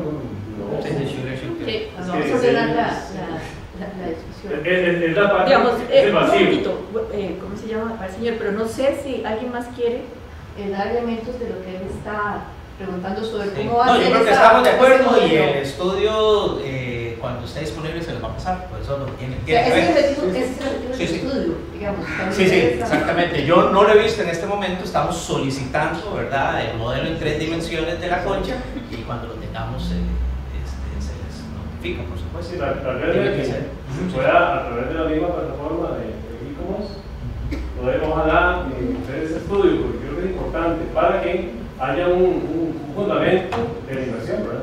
Por supuesto, porque en el momento en que esté, digamos, y se nos facilite, estará lo ponemos igual que ponemos todo. Es importante, digamos, entender que un proyecto patrimonial es tan complejo y no se tiene todo ya resuelto. Hay que ir, también ¿cómo se llama? Poco a poco, porque no hay una sola receta para, digamos, los retos patrimoniales. Bueno, el señor, pues si se presenta y... Bueno, mi nombre es David Leiva, yo trabajo en ICE, soy parte de los ingenieros que hemos trabajado en la renovación electromecánica del sistema de incendios. Yo, bueno, es el mismo tema, por eso es que levanté la mano, porque, bueno, yo pude seguir un poquito el trabajo de Shirley Shook, ¿verdad? Ellos tienen experiencia en muchos teatros modernos, antiguos, más que antiguos, remodelaciones, restauraciones, ¿verdad? Y bueno, no pueden defender a terceros, pero la verdad es que sí tienen muchísima experiencia. Ellos conocen mucho la configuración del teatro, conocen la acústica, y ellos tienen expectativas muy altas de la capacidad que debería tener el teatro para efectos de dar conciertos y para efectos de que tenga una acústica artística de primer orden, ¿verdad? Ellos recomendaron esta tramoya basados en su experiencia en teatros de esto, que tienen todo un canon de teatros de esa época, ¿verdad? Ellos, de hecho, esta acústica se complementa con un modelo modular que también incluye una acústica para cuando se hacen recitales de piano o música de cámara, de menor cantidad de músicos que ocupan mayor proyección. Entonces, digamos, sí, obviamente, no sé si se van a hacer modelados de comportamiento acústico de algún otro tipo, pero digamos, el diseño de Shirley, digamos, está basado en un concepto de... Sí, no digo porque, perdón, en alguna asistente. Sí, en una charla que dieron ellos, pregunté lo mismo y parece que no existe. Pregunté lo mismo y no hay un estudio. Me parece importantísimo el estudio para saber si incluso la concha puede ser hasta más barata, porque tal vez no requiere tanto. Me refiero a que todo debe ser como con números, ¿no? Para el diseño. Si el auditorio no es capaz de captar esa acústica que viene de la boca del escenario, entonces podemos bajar un poco y decir, hasta aquí llega el teatro, es que la acústica del teatro es esta, y la concha es esta, tal vez no es tanto. Eso es lo que yo creo que es importante a nivel de diseño. Por supuesto. Sí, no tenga seguridad de que eso... Y presupuesto, porque Costa Rica, obviamente, presupuesto es así importante. Sí. Le ajuste, decirlo, quitamos otra cosa. el compañero de atrás y después el vicepresidente. Buenas tardes, mi nombre es Andrés Herrera, yo soy físico de la Universidad de Costa Rica, uno de los trabajos que presento acá. A mí también me surge la duda de los compañeros que están aquí al frente acerca de la concha acústica, porque me preguntaba acerca de para uno censar la misma presión de sonido, como el señor dice, cómo hacer el material para que todas las frecuencias, todo el espectro de frecuencias sea rebotado hacia los espectadores de una forma homogénea. Y yo lo que me preguntaba a mí mismo es que, como bien lo dicen ellos, uno podría ir con un sonómetro, ¿verdad? Colocar varios sonómetros en diferentes partes del Teatro Nacional, cuantificar cómo es la distribución de ondas que hay ahí.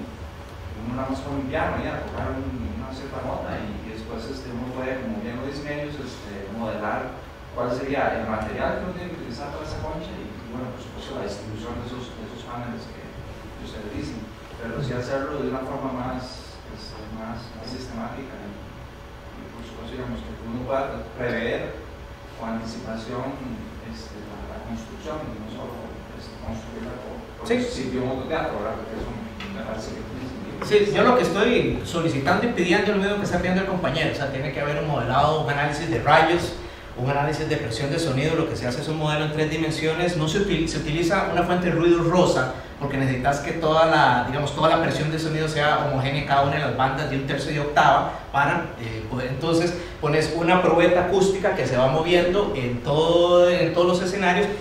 Muy difícil que con solo una concha acústica vayas a tener la homogeneidad que va a tener un sistema de audio distribuido con parlantes donde ya tenés los crossovers ajustados y todo va a quedar perfecto, ¿verdad? Pero sí, la idea es tratar de obtener la mayor homogeneidad posible, digamos, dentro de la distribución de los asientos, ¿verdad? Pero sí se requiere, y eso es lo que se le va a pedir a Schuler Schuck, ¿verdad? El estudio completo en 3D y con una simulación, ¿verdad? De lo que se llama auralización, donde también uno puede poner piano, puede poner personas, puede poner gente dentro del software, ¿verdad? Para escuchar cómo, antes de que esté terminada la remodelación del teatro, cómo se va a oír en diferentes, o sea, inicialmente se empieza con ruido rosa, después se hace auralización para diferentes fuentes de sonido y escuchar, ¿verdad? Cómo se ve. Ahí aparecen unos gráficos que son como unas curvas de contorno de colores y uno ve los hotspots, donde hay más presión de sonido, donde hay menor presión de sonido, y los ángulos de la concha se hacen para que los hotspots esté todo lo más rosadito, no haya nada rojo, ¿verdad? Lo mejor distribuido posible, digamos, dentro de las butacas, considerando pues la figura que también tiene, la geometría que tiene actualmente el teatro, ¿verdad? Pero ese es el objetivo, por supuesto, digamos, antes de que esto arranque, tiene que estar todos los documentos, ¿verdad?, de soporte de diseño. Pero entonces, si entendí bien, quiere decir que toda esa información va a estar disponible antes de que ellos empiecen a desarrollar concha. Sí.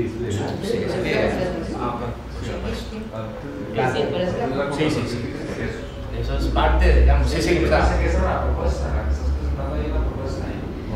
Esa es la propuesta que tiene Schuler Schuck. Ahora necesitamos digamos, yo estoy haciendo la parte de auditoría, ahora viene la auditoría del modelaje de esa concha. Pero de que va a ser muy similar a esa, sálvese mayor o menor ángulos, ¿verdad? Va a ser parecido a eso. O sea, ese es el concepto básico, digamos, de la concha acústica. Que sea retráctil, que se pueda bajar, que se pueda ajustar, ¿verdad? Ese es el concepto de la misma, ¿verdad? Entonces sí se va a mantener eso. Eso sí que Perdón, me parece importante acotar que justamente el compañero está funcionando como auditor de la propuesta de Schuler Schuck. Él no representa a Schuler Schuck, sino más bien está justamente como contraparte de análisis de la propuesta.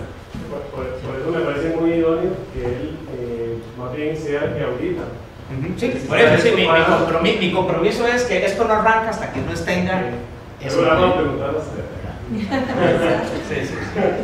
Entonces, compañero. Sí, me parece que hay una preocupación. ¿Su nombre? ¿Su nombre, perdón? Me parece que hay una preocupación un poco a destiempo en este momento. La tramoya tiene que diseñarse y tiene que adecuarse con la capacidad estructural de manejar una estructura de concha acústica. Si nuestros abuelos nos dejaron un violín que suena a Yamaha, nosotros no podemos hacer una intervención en el teatro para dejarlo sonando con un Stradivarius. Eso es imposible. Hay un límite. Hay un límite. Entonces, hacer un estudio muy profundo y muy detallado de los efectos acústicos de la concha acústica es para certificar que hay una. ¿Okay? El costo principal de la concha acústica no es la superficie, ni los ángulos, ni sus calidades, ni las proyecciones. Eso no es el costo de la concha acústica. Es toda la estructura que maneja todo este aparato para formar la caja de sonido. Eso ya debe estar incluido en el diseño de Shure. No es necesario el estudio a profundidad del efecto de sonido en la caja acústica. No en este momento. En el momento en que se saca licitación y se pide el diseño específicamente de la concha acústica, ahí cabe hacer un estudio de la acústica del teatro. Pero entiéndase que la acústica del teatro tendrá que limitarse a las mejoras en las concavidades de resonancia de la concha acústica, en términos de la curvatura y de los materiales con que finalmente se construya la superficie de la concha. No podemos hacer cambios dentro del teatro, dentro de las paredes del teatro, o los balcones, o la distribución de asientos, en aras de mejorar lo que lo bueno. O sea, si tenemos eso en un Yamaha y suena bien y nos hemos educado con este instrumento durante tantos años, no podemos hacer una gran intervención para demoler cosas y terminar con un Stradivarius. Eso no es el. Y una validación de este argumento es: existe ya una concha acústica hechiza. Llamémosla como queramos, se hicieron unos paneles. Y además, no solo es la necesidad de la calidad de sonido en el espectáculo, sino la protección externa de los ruidos en el teatro a la hora de las audiciones de los músicos. Esa es la otra función importantísima de la concha acústica, es aislar la cámara de los sonidos externos de la recepción. Entonces, no perdamos la visión general que se requiere en estos momentos. Y no nos preocupemos mucho por el detalle o la afinación del instrumento final, sino que requerimos el piano y lo requerimos de buena calidad. ¿Okay? Y todas estas mejoras especialmente consideran un montón de factores internos y externos de la estructura del sonido del teatro. ¿Alguna otra pregunta para los panelistas? Yo también tengo otra. ¿Ya han pensado con el tema de los cielogazos? ¿Cuál puede ser la estrategia? Aquellos que están más deteriorados y que ya están muy marcados, la estructura, ¿todavía han pensado si lo van a trabajar in situ o se lo van a viene analizando? Digamos, las intervenciones que se realizaron en los años 70 precisamente fue bajar la pintura, poner una superficie de soporte para evitar las tensiones que se venían dando con el problema de contracción y dilatación de la madera. Se volvieron a colocar en la superficie, se subieron los paneles y se sujetaron. Se hicieron restauraciones, las uniones, y ahí está. Tiene la ventaja de que ese problema que tenemos en todas las pinturas, ¿verdad? Estos problemas de tensiones, se estabilizan.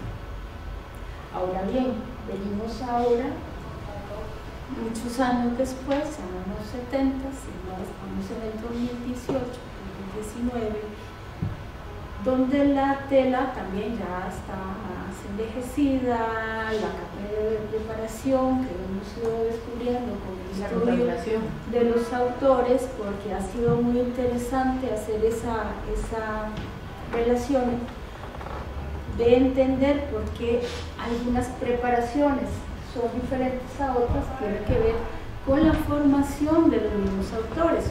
Por ejemplo, Ferrario es escenógrafo de gran trascendencia y muy importante en la época, pero preparaba la tela con una capa de preparación mucho más delgada que los otros pintores, por ejemplo Serra. Entonces, todas estas variables son las que estamos determinando para realizar. A ver, si se realiza in situ, o sea, hay que tomar la decisión de ponerle un rentelado, por decirlo de alguna manera, en el soporte. Ahora, hay pinturas que definitivamente se trabajan in situ, lo soportan. Estas obras, inclusive que la de la cafetería, que es la que tienen las más a la vista de las personas, es probable que se trabajen in situ, pero al final de tener todos los análisis podemos determinar, pero definitivamente son las que van de primero, porque son las obras que a través de la historia fueron intervenidas por pintores, por Tomás Povedano, por Antolín Chinchilla, que lo que hicieron fue hacer repintes. Después vinieron otros restauradores, en algunos casos le quitaron los repintes. Y en el 97, que es la última intervención que realizaron en algunas pinturas que están en la antigua dirección, y una de la cafetería, que fue la que determinamos con Alicia, le hicieron una limpieza del barniz con agua y amoníaco, pero no le hicieron nada más. Entonces, ¿qué es lo que hicieron? Le quitaron el barniz de protección y la dejaron expuesta. Esas son cosas que pasaron. Y entonces, estamos en ese etapa. Una pregunta. Digamos, una de las cosas, bueno, yo trabajo en el Museo Nacional, es cómo exponencialmente ha aumentado el nivel de contaminación, ¿verdad? Y es inevitable en edificios que están, digamos, que parte de su función es estar en el centro, ¿verdad? ¿Qué han pensado con respecto a, porque eso es algo que no se puede controlar, digamos, ese aumento exponencial de la contaminación de carros, ha sido todo un tema. Estamos en el teatro en la esquina sureste del teatro de la esquina, conjuntamente con la del San Juan de Dios, las zonas más contaminadas del sector de San José, que son estudios de la Universidad Nacional. Se está tratando de reactivar el proyecto que ampliaba la Plaza de la Cultura y todo esto. Se está un poco, lo ha manejado Fred, está como efervesciente, ¿verdad? La misma gente del CEFIAS tiene un proyecto de revitalización de San José, de bajar todas estas problemáticas, pero no solo la contaminación, son las palomas, pero no son solo las palomas, es la gente que le da de comer a las palomas, ¿verdad? Y inclusive el teatro, conjuntamente con otras instituciones, el Museo de Oro, el de Costa Rica, en algún momento fuimos a hablar al Ministerio de Salud, ¿verdad? Y pedir ayuda de la problemática, ¿verdad?, que teníamos. Pero a veces las instituciones salen con cosas que uno dice, bueno, ¿qué pasó? Nos metieron una sanitaria, tuvimos que ir con abogado y levantarla, ¿verdad? Porque nos exigía que elimináramos todos los sitios de anidación, o sea, que elimináramos todas las ornamentaciones exteriores del edificio del Teatro Nacional. Entonces a veces pasa, ¿verdad?, de los técnicos no entender, ¿verdad?, realmente el problema que tenemos. Bueno, eso merita una discusión sobre el derecho a la ciudad, ¿verdad? Porque en parte es eso, ¿para quién es la ciudad? Sí, pero no sé, una pregunta. O sea, es que son también temas que van mucho más allá de la conservación del Teatro Nacional. O sea, yo siento, pero personalmente cada vez que veo una piedra negra pienso en mis pulmones y a mí o sea, y en los de mi niño que está a la par mía. O sea, ese es un tema que va mucho más allá de eso, que obviamente tiene impacto, pero digamos que si fuera de la inquietud de la población, yo creo que hay que llevar eso a otro nivel. No sé, ¿alguien más? ¿Alguna pregunta? Aprovechen que acá podemos tener algunas de las respuestas, pero bueno, es un proceso que está por etapas y no todas han cumplido. No sé. Y si no, Mayrin. Pues, nada más agradecerles a ustedes su presencia y a los panelistas también por habernos acompañado. agradecerle a Fred la apertura, la transparencia, digamos, con los que nos ha permitido, digamos, correlacionarnos, establecer los vínculos para permitir justamente estos espacios de discusión tan necesarios, tan urgentes, donde podemos exponer nuestras dudas y escuchar respuestas o justamente dejar esas dudas como motivantes de inquietudes más a futuro. Esa es la idea. De nuevo, el Teatro Nacional es de todos, no es ni de Icomos, ni de Fred, ni de ninguno de los que están, es de todos, y no solo de nosotros ahora aquí, es de los costarricenses de hace más de 100 años y de los costarricenses que vendrán dentro de 100 años también. Entonces es parte de eso, y personalmente, y esto ya lo digo a nivel personal, he sentido, digamos, de parte de todo el equipo del Teatro Nacional, pues una preocupación justamente por esto. Esta idea inclusive surge del propio Teatro Nacional de tener un especialista que haga las veces de abogado del diablo en relación con el proyecto, por ejemplo, de Schiller-Schuck. Eso es fundamental, porque la idea no es dárselo a Schiller-Schuck, ¿no? La idea es asegurarnos de que se está llevando a cabo el mejor proceso para el teatro, en función del teatro, en función de que es ahora pues nuestro símbolo nacional del patrimonio cultural, bueno, no digamos del patrimonio arquitectónico, no me acuerdo cómo salió el decreto, patrimonio arquitectónico, patrimonio histórico y libertad cultural. Ok, bueno, sí. En fin, representa esto. Es en este momento, y creo que lo comentaba yo en algún momento, no sé si fue en la mesa anterior, que el decreto viene a concretar algo que ya los costarricenses sentíamos. En realidad no es nada más como la cereza en el pastel que afirma o termina por confirmar algo que ya Costa Rica mismo sentía. Y es cierto que el teatro fue construido para la burguesía del momento, pero el hecho de que tuviera entradas laterales y gallineros implica que iba gente de todo tipo, ¿verdad?, al teatro, y que es justamente estos espacios como lo que permiten la apropiación simbólica del espacio, del teatro, ¿no? Y que lo van convirtiendo con el paso del tiempo en la joya principal que tenemos. Pues no, nada más eso, agradecerles. Ya me pasaron las presentaciones. Mañana en la mañana probablemente ya tengamos en línea al menos las presentaciones. El video, de nuevo, apenas lo tengamos editado, lo subiremos también a nuestro canal de YouTube. Y el audio, por ahí, con el momento que me lo pasen también, lo subiremos a nuestro canal de SoundCloud para que lo guste repasar y demás. Y probablemente, bueno, no sé, para la tercera mesa, que todavía debe ser el año entrante, ¿verdad? Pues inclusive es probable, lo estaba pensando ahora, digamos, la posibilidad de abrir una encuesta en nuestra página de Facebook de Icomos, para que la gente pueda sugerir los temas que quieren continuar discutiendo, sobre los cuales se quiere profundizar más, etc. Y por último, les recuerdo que el calendario está ahí atrás y cuesta 6,000 colones en oferta. Gracias a todos. Y bueno, ya. Gracias.